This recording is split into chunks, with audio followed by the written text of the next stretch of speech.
Hi friends, my name is Shakti Singh. I welcome all of you to my YouTube channel Classroom. We have discussed subject, verb, object and complement in our previous videos. These are the four fundamental parts of a sentence structure. Today we are going to discuss the fifth part of the sentence structure. It is called adjunct. We will start with the introduction of adjunct. Let us start.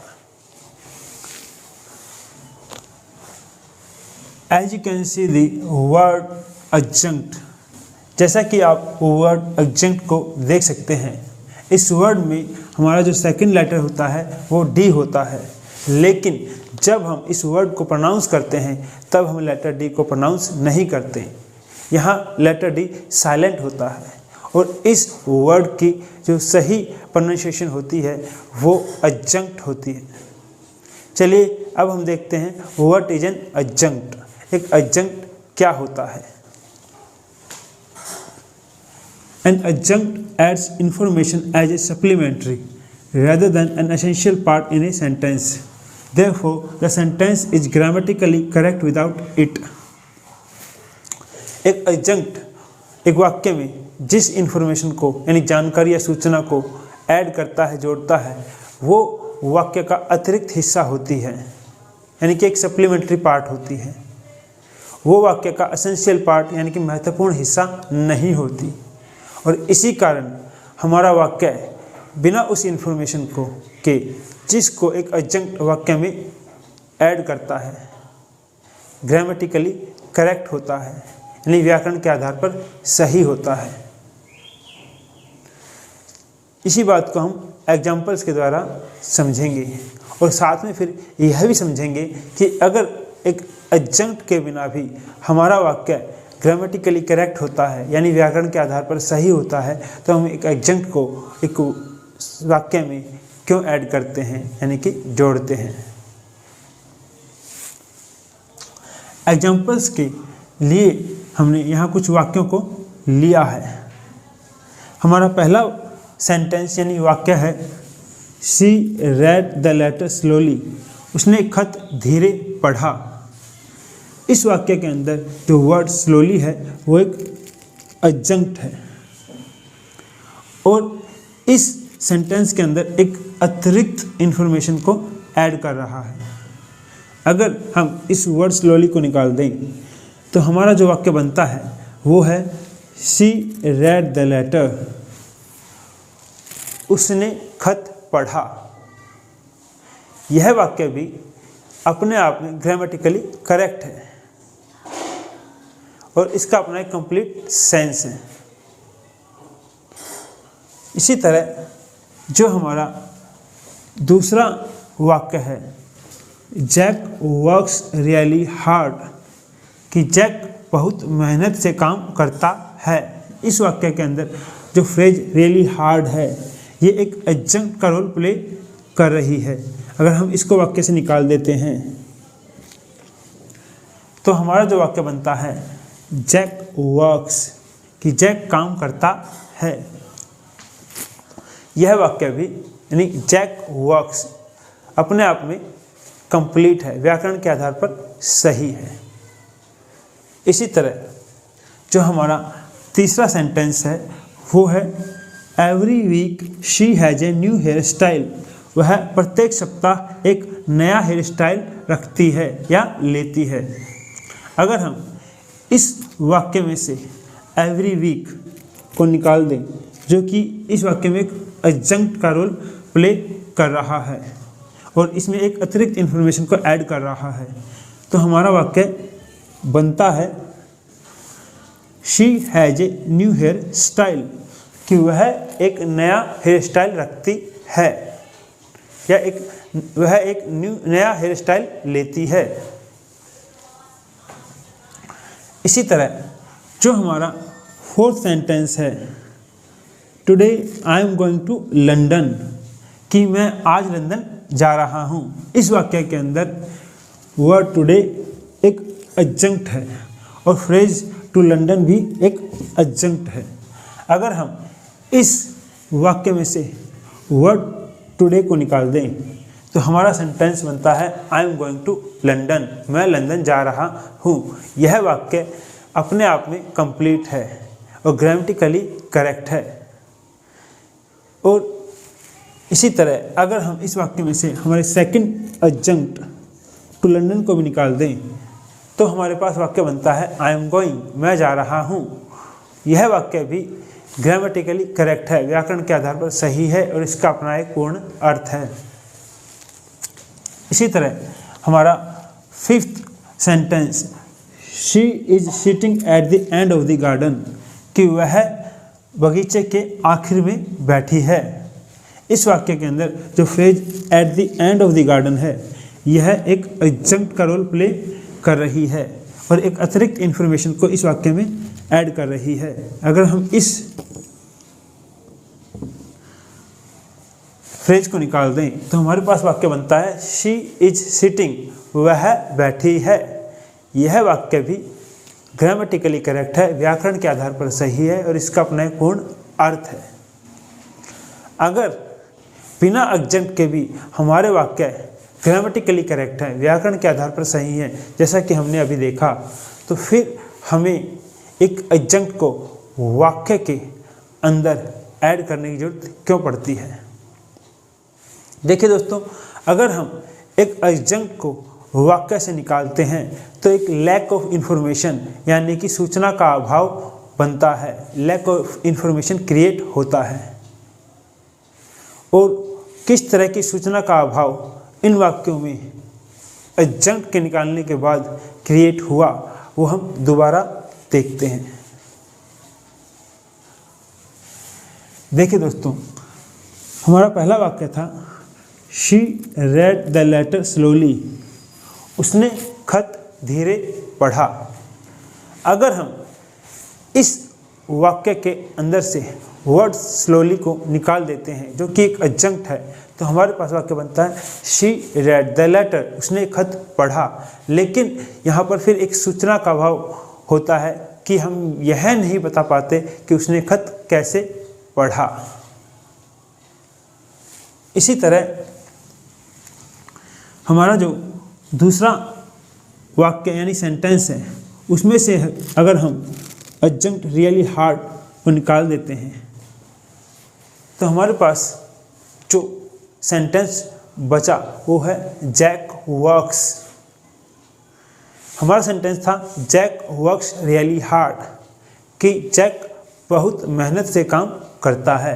लेकिन जब हमने really hard adjunct को निकाल दिया तो हमारे पास जो sentence बचा वो है जैक वर्क्स, जैक काम करता है। लेकिन एडजंक्ट के निकालने के बाद यहाँ पर जिस सूचना का अभाव हुआ वो ये है कि हम यह नहीं जान पाते कि जैक कैसे काम करता है। इसी तरह हमारा जो तीसरा सेंटेंस है वो है every week she has a new hair style, कि वह प्रत्येक सप्ताह एक नया हेयर स्टाइल लेती है या रखती है। जब हमने इस वाक्य में से एडजंक्ट एवरी वीक को निकाल दिया तो हमारे पास वाक्य बनता है she has a new hair style, कि वह एक नया हेयर स्टाइल रखती है। हालांकि अब भी यह वाक्य ग्रामेटिकली करेक्ट है, लेकिन एडजंक्ट के निकालने के बाद यहाँ पर एक सूचना का अभाव बनता है। हम यह नहीं जान पाते कि वह कितने समय के बाद एक नया हेयर स्टाइल लेती है। इसी तरह जो हमारा फोर्थ सेंटेंस है उसमें जब हमारा फोर्थ सेंटेंस है today I am going to London, कि आज मैं लंदन जा रहा हूँ। जब हमने इस सेंटेंस के अंदर से पहला एडजंक्ट टुडे निकाल दिया तो हमारे पास वाक्य बना I am going to London, कि मैं लंदन जा रहा हूँ। लेकिन हमारे पास इस सूचना का अभाव हो गया कि हम यह नहीं बता पा रहे कि मैं कब लंदन जा रहा हूँ। जब हमने इसी वाक्य में से दूसरे एडजंक्ट टू लंदन को भी निकाल दिया तो हमारे पास वाक्य बना आई एम गोइंग, मैं जा रहा हूँ। लेकिन यहाँ पर फिर दो सूचना का अभाव हो गया। पहला कि हम यह नहीं बता पा रहे कि मैं कब जा रहा हूँ, दूसरा हम यह नहीं बता पा रहे कि मैं कहाँ जा रहा हूँ। इसी तरह जो हमारा 5th सेंटेंस है she is sitting at the end of the garden, कि वह बगीचे के आखिर में बैठी है। जब हमने इस वाक्य में से phrase at the end of the garden को निकाल दिया जो कि एक एडजंक्ट है, तो हमारे पास वाक्य बचा शी इज सिटिंग, वह बैठी है। हालांकि यह वाक्य ग्रामेटिकली करेक्ट है, व्याकरण के आधार पर सही है, लेकिन जब हमने इसमें से phrase at the end of the garden को निकाल दिया तब हमारे पास इस सूचना का अभाव हो गया कि हम यह नहीं बता पा रहे कि वह कहाँ बैठी है। तो दोस्तों, अगर हमारा वाक्य ग्रामेटिकली करेक्ट है तो इसका मतलब ये नहीं होता कि हमने अपनी बात उस वाक्य के द्वारा पूरी तरह कह दी है, सामने वाले तक पहुंचा दी है। कई बार हमें अपनी बात कहने के लिए वाक्य के अंदर अतिरिक्त जानकारी यानी एक सप्लीमेंट्री इन्फॉर्मेशन को ऐड करना पड़ता है, और उसी इन्फॉर्मेशन को ऐड करने के लिए हमें एडजंक्ट की ज़रूरत पड़ती है। हमें वाक्य के अंदर यह बताना पड़ता है कि काम कैसे हुआ, या कोई काम क्यों किया गया, ठीक है, कोई काम कहाँ किया गया, और कोई काम कितनी बार किया गया, और कोई काम कितने लंबे समय तक किया गया। तो इस तरह की इन्फॉर्मेशन होती है जब हमें वाक्य में ऐड करनी पड़ती है या जोड़नी पड़ती है, तो तब हमें एडजंक्ट्स की ज़रूरत पड़ती है। इन्हीं बातों पर हम इसी लेक्चर में आगे डिस्कस करेंगे। चलिए दोस्तों, अब तक हमने देखा कि एक एडजंक्ट क्या होता है, व्हाट इज एन एडजंक्ट। एक एडजंक्ट वाक्य के अंदर जिस इन्फॉर्मेशन को ऐड करता है यानी कि जोड़ता है, वो वाक्य का अतिरिक्त हिस्सा होती है, वो वाक्य का एसेंशियल पार्ट यानी महत्वपूर्ण हिस्सा नहीं होती।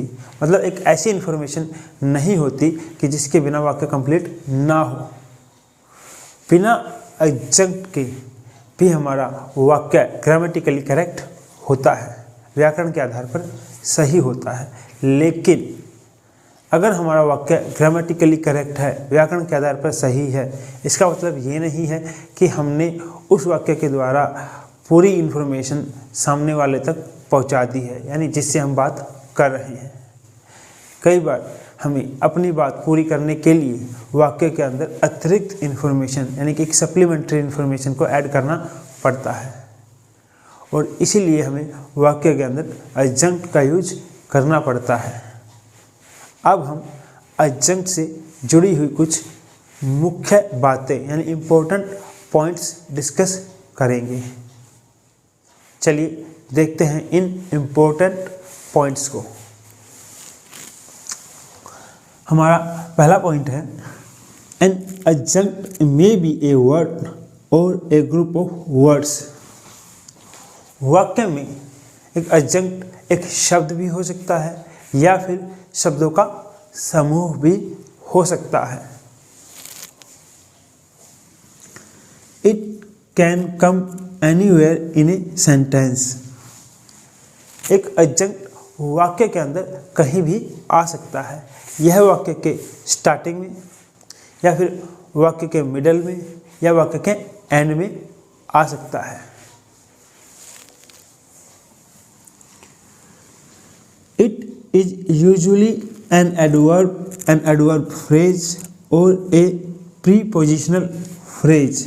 Sometimes it is a noun phrase. दोस्तों, वाक्य के अंदर एक एडजंक्ट, एक एडवर्ब या फिर एडवर्ब फ्रेज और एक प्रीपोजिशनल फ्रेज होता है, लेकिन कभी कभी एक नाउन फ्रेज भी वाक्य में एडजंक्ट का कार्य करती है।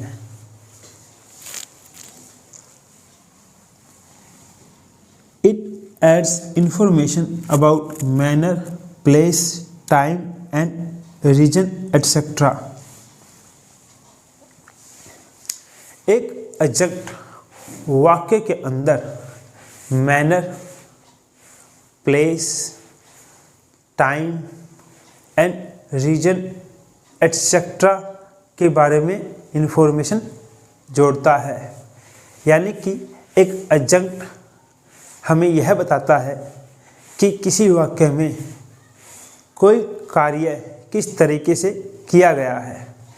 इस केस में यह हमें हाउ का रिप्लाई देता है, या फिर हमें एडजेक्ट किसी वाक्य में किसी स्थान के बारे में बताता है कि कोई कार्य किस स्थान पर किया गया है, या फिर किसी वाक्य में अगर किसी व्यक्ति, वस्तु, स्थान इत्यादि का जिक्र हुआ है तो उस व्यक्ति, वस्तु, स्थान की लोकेशन क्या है। इस केस में एडजेक्ट वेयर का रिप्लाई होता है। एक एडजेक्ट हमें यह भी बताता है कि किसी वाक्य में जो कार्य हुआ है या किसी के द्वारा हुआ है वो कब हुआ है, यानी कि उसके होने के समय को एक एडजेक्ट बताता है।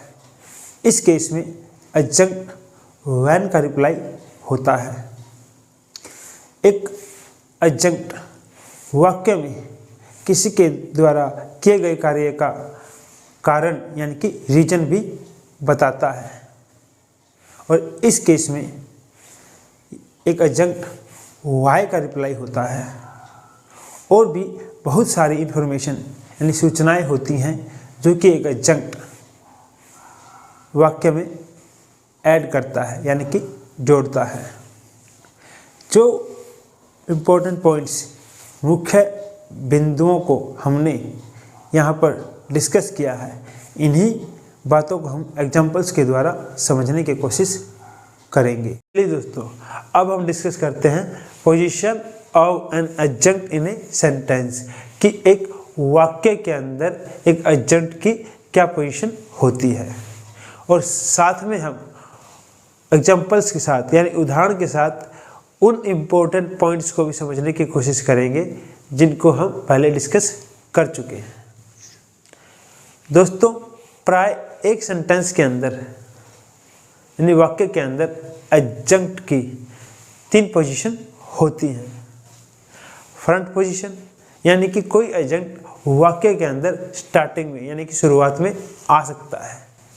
मिड पोजीशन यानी कि कोई एडजेक्ट वाक्य के अंदर मिड में मतलब मिडल में यानी मध्य में आ सकता है। एंड पोजीशन यानी कि कोई एडजेक्ट वाक्य के अंदर अंत में यानी कि आखिर में आ सकता है। चलिए इन्हीं बातों को हम एग्जाम्पल्स के साथ समझते हैं। हमने यहाँ जो एग्जाम्पल्स लिए हैं उनको 2 पार्ट्स में डिवाइड किया है, पार्ट 1 और पार्ट 2। पार्ट 1 में हमने 3 सेंटेंसेस लिए हैं। दोस्तों, इन तीनों सेंटेंसेस का मीनिंग यानी कि अर्थ सेम है, एक ही है। फर्क इतना ही है कि इन सेंटेंसेस में जो एडजेक्ट यस्टरडे आया है वो अपनी पोजीशन यानी कि स्थान बदल रहा है। हमारा पहला सेंटेंस है, mister Rahul announced his resignation from his post yesterday, कि मिस्टर राहुल ने अपने पद से इस्तीफे की घोषणा कर दी थी कल। तो यहाँ पहले सेंटेंस में जो हमारा एडजेक्ट यस्टरडे है वो वाक्य के एंड पोजीशन पे आया है। हमारा दूसरा सेंटेंस है, mister Rahul announced yesterday his resignation from his post. Mister Rahul ने घोषणा कर दी थी अपने इस्तीफे की कल अपनी पोस्ट से यानी अपने पद से। तो इस वाक्य के अंदर जो हमारा एडजेक्ट आया है वो वाक्य के मिडल में यानी कि मध्य में आया है। इसी तरह जो हमारा तीसरा सेंटेंस है, yesterday mister Rahul announced his resignation from his post, कि कल मिस्टर राहुल ने अपने पद से इस्तीफे की घोषणा कर दी थी। तो इस वाक्य के अंदर हमारा जो एडजेक्ट यस्टरडे आया है वो वाक्य के फ्रंट में आया है। तो यहाँ पर हम देख सकते हैं कि एक एडजेक्ट वाक्य के फ्रंट में, मिडल में और एंड पोजीशन पे कहीं भी आ सकता है, लेकिन उसके पोजीशन स्थान बदलने से वाक्य के अर्थ पे, मीनिंग पे कोई फर्क नहीं पड़ता, उसके मीनिंग में कोई अंतर नहीं आता। इसी तरह हमारा जो पार्ट 2 है उसमें हमने 2 सेंटेंसेस लिए हैं। जो हमारा पहला सेंटेंस है वो है वी सेलिब्रेट दिवाली इन अक्टूबर और नवंबर। हम दिवाली अक्टूबर और नवंबर में मनाते हैं। तो इस वाक्य के अंदर जो हमारी फ्रेज है इन अक्टूबर और नवंबर, यह एडजंक्ट का रोल प्ले कर रही है और यह वाक्य की एंड पोजीशन पे आई है। हमारे दूसरे वाक्य में इन अक्टूबर और नवंबर वी सेलिब्रेट दिवाली, कि अक्टूबर और नवंबर में हम दिवाली बनाते हैं। तो जो हमारी फ्रेज अक्टूबर और नवंबर है वो अब वाक्य के फ्रंट में आई है और एडजंक्ट के, यानी कि जो हमारी फ्रेज है इन अक्टूबर और नवंबर, इस वाक्य में एडजंक्ट का रोल प्ले कर रही है और इसके पोजीशन यानी स्थान बदलने से वाक्य के मीनिंग पर यानी अर्थ पर कोई प्रभाव नहीं पड़ता। अब हम उन इम्पोर्टेंट पॉइंट्स को भी देखते हैं जो हमने पढ़े थे। हमारा पहला पॉइंट था कि कोई एडजंक्ट वाक्य के अंदर एक वर्ड या ग्रुप ऑफ वर्ड्स भी हो सकता है। तो हम देख सकते हैं कि जो हमने पहले 3 सेंटेंसेस लिए हैं उसमें जो हमारा एडजंक्ट यस्टरडे है वो एक वर्ड है, लेकिन पार्ट 2 में है जो हमने सेंटेंसेस लिए हैं उसमें जो हमारा एडजंक्ट है वो एक ग्रुप ऑफ वर्ड्स है। दूसरा हमारा जो पॉइंट था वो ये था कि an adjunct can come anywhere in a sentence, कि एक एडजंक्ट वाक्य के अंदर कहीं भी आ सकता है। तो हमने देखा कि जो एडजंक्ट है वो वाक्य के फ्रंट में भी आ सकता है, मिडल में भी आ सकता है और वाक्य में एंड पोजीशन पे भी आ सकता है। और जो हमारा तीसरा पॉइंट था वो ये था कि एक एडजंक्ट वाक्य में प्राय एडवर्ब फ्रेज और प्रीपोजिशनल फ्रेज होता है और कभी कभी वह नाउन फ्रेज भी हो सकता है। तो जो हमारे पहले 3 सेंटेंसेज हैं उसमें जो हमारा एडजंक्ट यस्टरडे आया है वो एक एडवर्ब है, जबकि पार्ट 2 में जो हमारा एडजंक्ट है जो कि एक ग्रुप ऑफ वर्ड्स है वो एक प्रीपोजिशनल फ्रेज है। जो हमारा 4th पॉइंट था वो हमें यह बताता था कि एक एडजंक्ट वाक्य के अंदर हमें मैनर, टाइम, प्लेस और रीजन एटसेट्रा की जानकारी देता है। तो इन वाक्यों में जो हमारे एडजंक्ट्स आए हैं वो हमें टाइम की इंफॉर्मेशन दे रहे हैं, वो इन वाक्यों में व्हेन का रिप्लाई है। पहले 3 सेंटेंसेस में जो वर्ड यस्टरडे है जो एक एडजंक्ट है वो हमें इस बात की सूचना दे रहा है कि मिस्टर राहुल ने इस्तीफा कब दिया था, यानी यहाँ पर वर्ड यस्टरडे हमें व्हेन का रिप्लाई दे रहा है, हमें टाइम की इन्फॉर्मेशन दे रहा है। और जो हमारे पार्ट 2 में हमने 2 सेंटेंसेस लिए हैं उनमें भी हमें जो हमारी प्रीपोजिशनल फ्रेज इन अक्टूबर और नवंबर है वो हमें टाइम की इन्फॉर्मेशन दे रही है।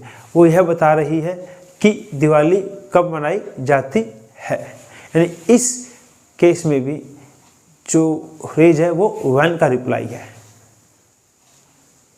चलिए दोस्तों, यहाँ पर आपको समझ में आया होगा कि एक एडजंक्ट की वाक्य के अंदर क्या पोजीशन हो सकती है और हमने साथ में उन इम्पोर्टेंट पॉइंट्स को भी डिस्कस किया जो कि हमने पहले पढ़े थे।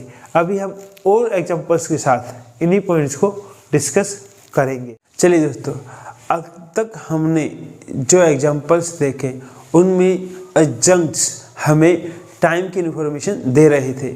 वह यह बता रहे थे कि कोई कार्य कब हुआ, यानी कि वहाँ पर एक एडजंक्ट व्हेन का रिप्लाई थे। अब हम जो एग्जांपल्स देखेंगे उनमें एडजंक्ट्स हमें प्लेस की यानी कि स्थान की जानकारी देंगे कि कोई कार्य कहाँ हुआ, और या फिर उन वाक्यों में आए जो सब्जेक्ट या ऑब्जेक्ट है उनके लोकेशन क्या है। यानी कि इन एग्जाम्पल्स में जो एडजंक्ट होगा वो हमें व्हेन का रिप्लाई देगा। चलिए बढ़ते हैं अपने एग्जाम्पल्स की ओर। हमने अपने एग्जाम्पल्स को 3 पार्ट्स में डिवाइड किया है। पहले पार्ट्स में हमने 3 सेंटेंसेस लिए हैं।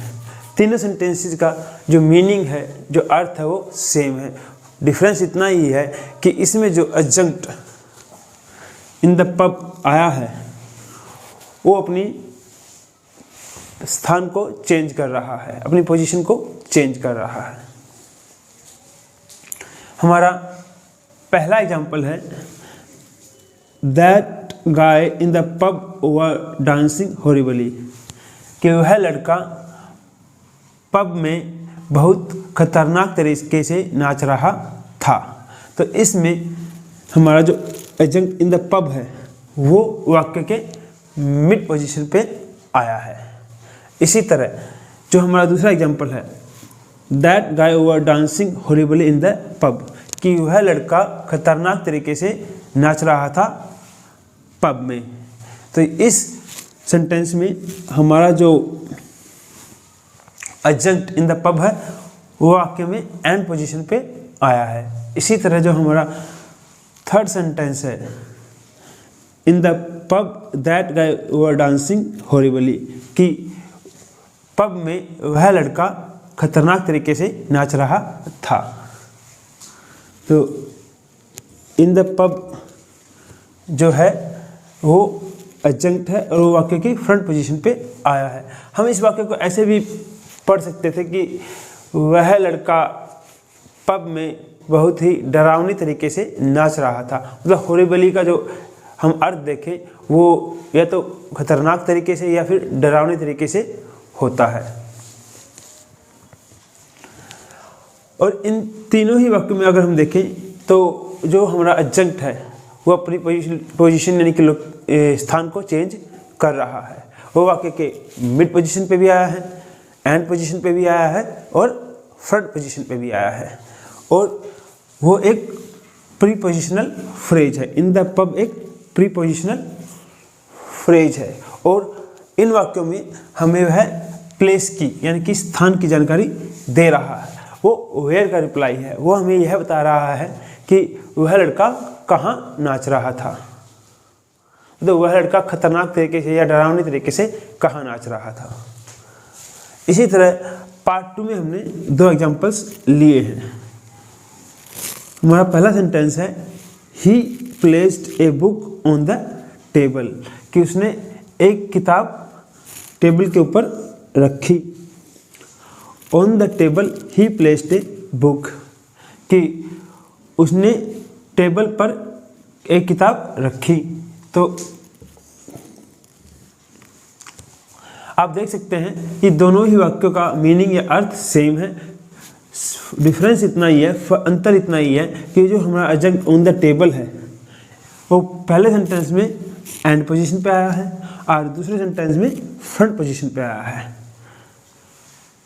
और यह भी एक प्रीपोजिशनल फ्रेज है और यहाँ से हमें वाक्य में जो ऑब्जेक्ट है बुक, उसकी लोकेशन का पता चल रहा है कि बुक कहाँ रखी गई है। यानी इस केस में भी जो हमारा एडजंक्ट ऑन द टेबल है वो हमें वेयर का रिप्लाई दे रहा है कि बुक कहाँ रखी गई है, यानी एक प्लेस की जानकारी, स्थान की जानकारी दे रहा है। इसी तरह जो हमारा पार्ट 3 है उसमें भी हमने 2 सेंटेंसेस लिए हैं। पहला सेंटेंस है शी इज देयर, कि वह वहाँ है। तो यहाँ पर जो हमारा एडजंक्ट है वो देयर है। इसी तरह हमारा दूसरा सेंटेंस है देयर शी इज, कि वहाँ वह है। तो यहाँ पर आप देख सकते हैं कि पहले सेंटेंस में जो हमारा एडजंक्ट है देयर वो वाक्य के एंड पोजीशन पे आया है और दूसरे सेंटेंस में जो है वो फ्रंट पोजीशन पे आया है। सेकंड सेंटेंस में जो हमारा एडजंक्ट है वो एक प्रीपोजिशनल फ्रेज है।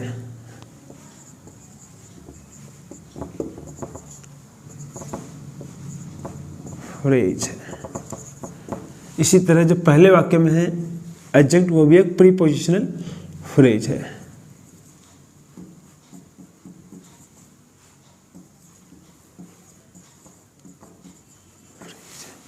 और जो हमारा तीसरा जो वाक्य है वहाँ पर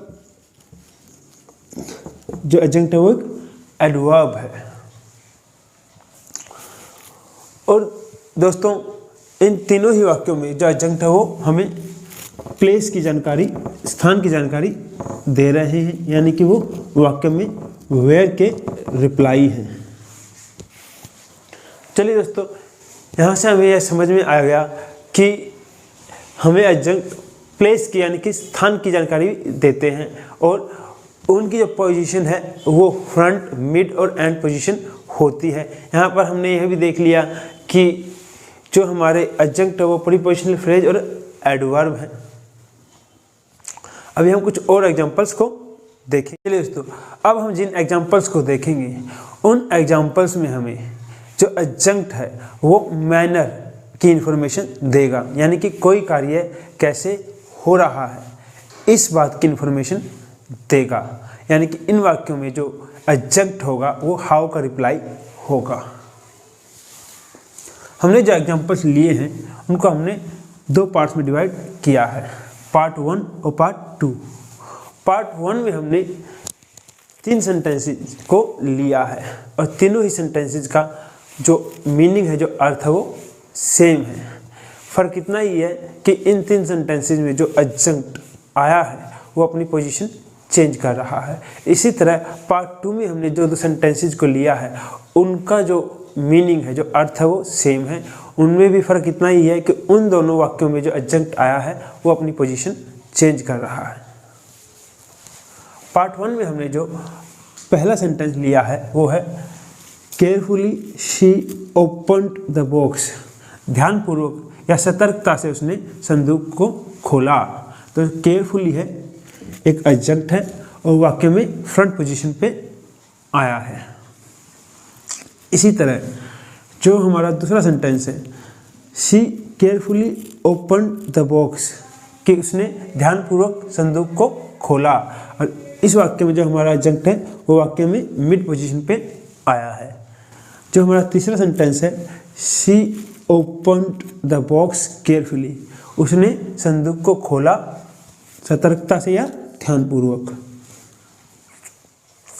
इसी तरह पार्ट 2 में हमने जो 2 सेंटेंसेस लिए हैं उनमें हमारा पहला सेंटेंस है a thief broke into the neighbour's house yesterday carefully and quietly, कि एक चोर कल पड़ोसी के घर में घुसा या उसने सेंध लगाई, केयरफुली बहुत ही सतर्कता से और चुपचाप।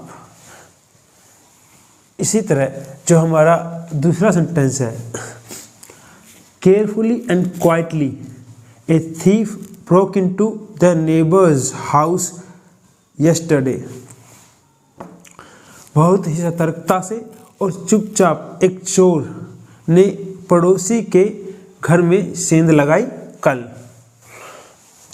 तो जो हमारा एडजंक्ट केयरफुली एंड क्वाइटली है वो पहले सेंटेंस में वाक्य में एंड पोजीशन पे आया है और दूसरे वाक्य में यही एडजंक्ट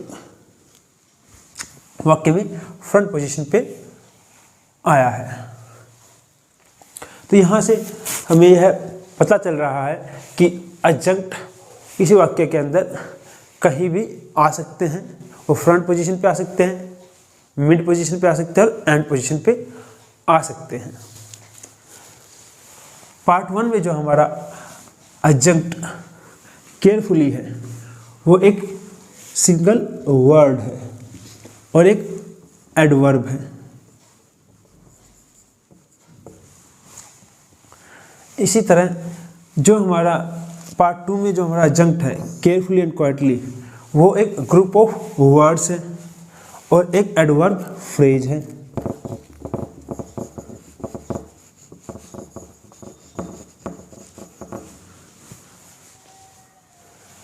और दोस्तों कि यहाँ पर हमें दोनों ही जो एडजंक्ट हैं वो हमें इस बात की इन्फॉर्मेशन दे रहे हैं कि कोई कार्य कैसे किया गया।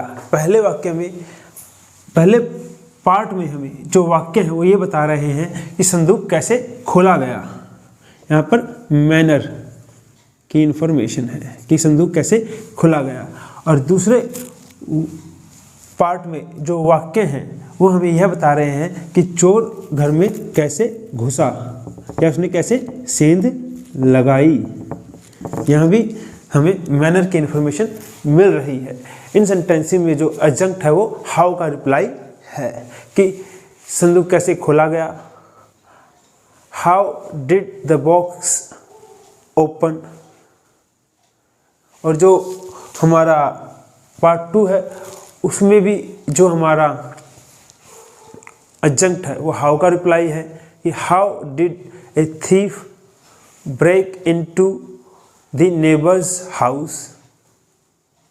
तो इन दोनों केसेस में हमें जो एडजंक्ट है वो मैनर की इंफॉर्मेशन दे रहा है, मतलब कोई कार्य कैसे किया गया है, यानी कि वो यहाँ पर हाउ का रिप्लाई। चलिए दोस्तों, अब हम जिन सेंटेंसेस को डिस्कस करेंगे उनमें जो एक एडजंक्ट है वो हमें किसी घटना के होने के या किसी कार्य के होने के कारण के बारे में यानी रीजन के बारे में जानकारी देगा। इन सेंटेंसेस में एक एडजंक्ट वाई का रिप्लाई होता है कि कोई कार्य या कोई घटना क्यों हुई है। यहाँ पर भी हमने एग्जांपल्स को दो पार्ट्स में डिवाइड किया है, पार्ट 1 और पार्ट 2। पार्ट 1 में हमने दो सेंटेंसेज को लिया है, दोनों सेंटेंसेज का मीनिंग और अर्थ सेम है, फर्क इतना ही है दोनों सेंटेंसेज में जो एडजंक्ट है वो अपनी पोजीशन चेंज करेगा। इसी तरह पार्ट 2 में भी हमने दो सेंटेंसेज को लिया है, दोनों ही सेंटेंसेज का मीनिंग और अर्थ सेम है, फर्क इतना ही है कि इन सेंटेंसेज में जो एडजंक्ट है वो अपनी पोजीशन चेंज करेगा। जो हमारा पहला सेंटेंस है वो है cycling is forbidden on the canal path for reasons of safety and security, कि जो नहर है उसके रास्ते पर या किनारे पर जो साइकिल चलाना है वो प्रतिबंधित है सुरक्षा के कारणों से। ठीक है, इसी तरह जो हमारा दूसरा एग्जांपल है, for reasons of safety and security cycling is forbidden on the canal path, कि सुरक्षा के कारणों से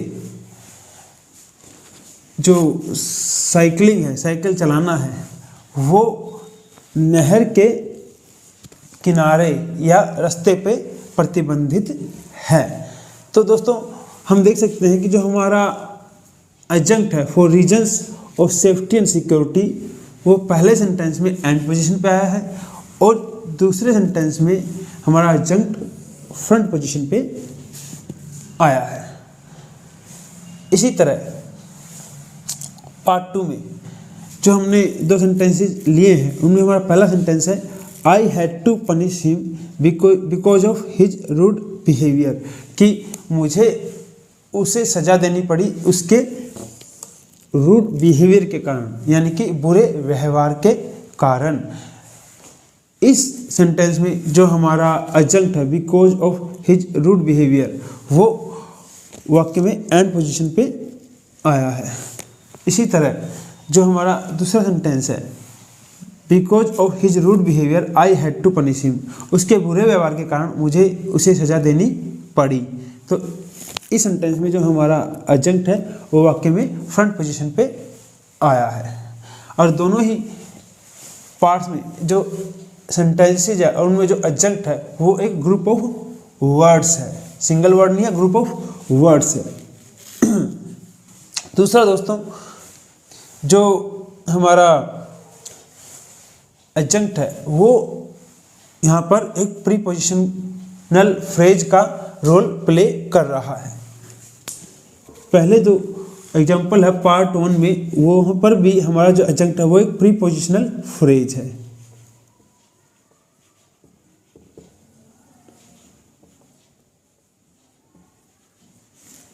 और जो हमारा पार्ट 2 है उसमें जो हमने एग्जाम्पल्स लिए हैं उनमें भी जो हमारा एडजंक्ट है वो एक प्रीपोजिशनल फ्रेज है।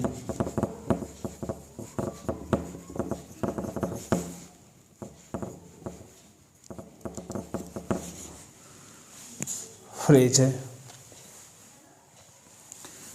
और दोनों ही पार्ट्स में जो सेंटेंसेज है उनमें जो हमारा एडजंक्ट है वो वाई का रिप्लाई है। वो हमें यह बताने की कोशिश कर रहा है या यह बता रहा है कि कोई कारण यानी कोई कार्य क्यों किया गया है या क्यों हो रहा है। जो पहले वाक्य हैं वहाँ पर हमें एडजंक्ट यह बता रहा है कि जो नहर के किनारे है, नहर के रास्ते पर साइकिल चलाना क्यों प्रतिबंधित है।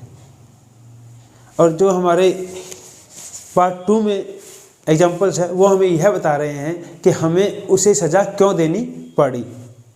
तो दोनों ही केसेज में जो हमारे एडजंक्ट है वो वाई का रिप्लाई है।